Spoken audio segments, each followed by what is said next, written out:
आजच्या आद्य क्रांतिगुरू लहुजी साळवे यांना मी मानवंदना देतो, त्यांना विनम्र अभिवादन करतो आणि आजच्या या स्मारकाच्या भूमिपूजन प्रसंगी उपस्थित राज्याचे लोकप्रिय उपमुख्यमंत्री देवेंद्र फडणवीसजी, आपले आदरणीय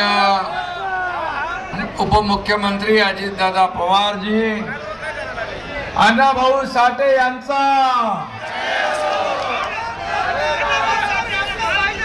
आणि आजच्या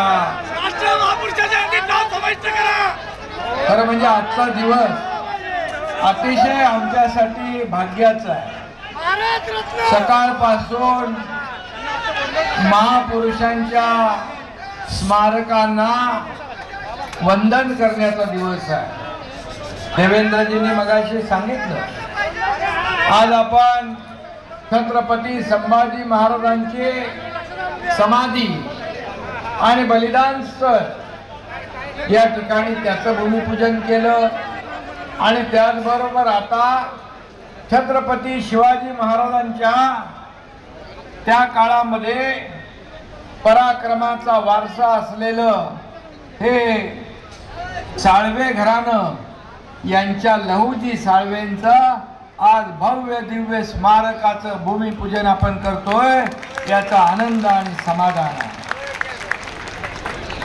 खरं म्हणजे आम्ही भाग्यवान आहोत की छत्रपती शिवाजी महाराजांच्या बरोबर लहुजींचे आजोबा, लहुजींचे वडील आणि लहुजींनी देखील इंग्रज आणि ब्रिटिश सत्तेच्या विरुद्ध लढा दिला आणि आपल्या प्राणांचं बलिदान दिलं।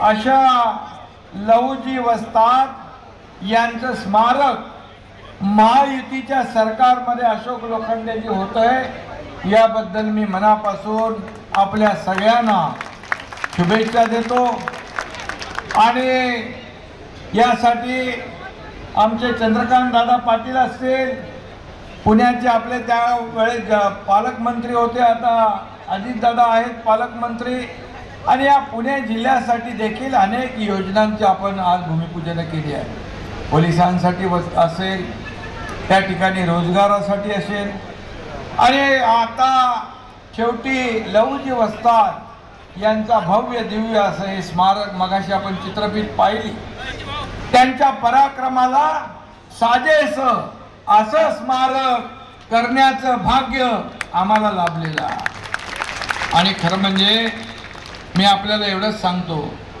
हे सरकार छत्रपती शिवाजी महाराजांचा आदर्श घेऊन चालणारं सरकार आहे आणि त्याचबरोबर लहुजींच्या आदर्शावर चालणारं हे सरकार आहे आणि म्हणून हे सरकार आम्हाला या महापुरुषांच्या विचारावर चालणारं सरकार आम्हाला नव्याने स्थापन करावं लागलं आणि म्हणून हे भाग्य आणि हे योग आम्हाला आज संधी मिळाली या स्मारकांचं भूमिपूजन करण्याची।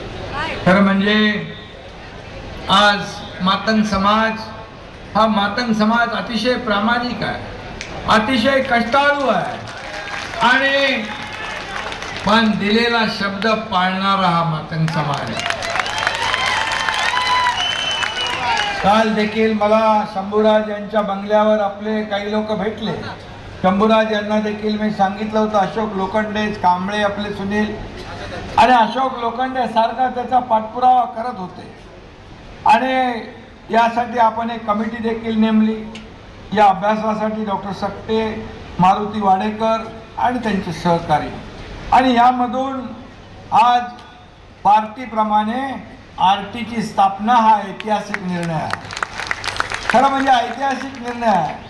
आम्ही म्हणतो हे सरकार सर्वसामान्यांचं आहे आणि म्हणूनच या बजेटमध्ये देखील छोटं 4 महिन्याचा अर्थसंकल्प होता अंतरिम, तरीसुद्धा अजितदादांनी आपल्या या सर्वसामान्य लोकांना न्याय देणारं काम, न्याय देणारे निर्णय या अर्थसंकल्पामध्ये घेतले आणि म्हणून आज आपण पाहतोय की अर्थसंकल्पामध्ये छत्रपती शिवाजी महाराजांचे गडकोट किल्ले असतील, आपली प्राचीन मंदिरं असतील, महापुरुषांची स्मारकं असतील, यांना देखील मोठ्या प्रमाणावर आपण आर्थिक तरतूद ठेवली आहे.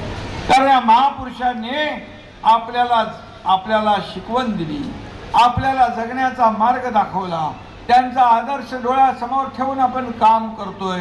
म्हणून त्यांचा उचित सन्मान, उचित स्मारक जगाला हेवा वाटावा अशा प्रकारची स्मारकं आपण या ठिकाणी करतोय.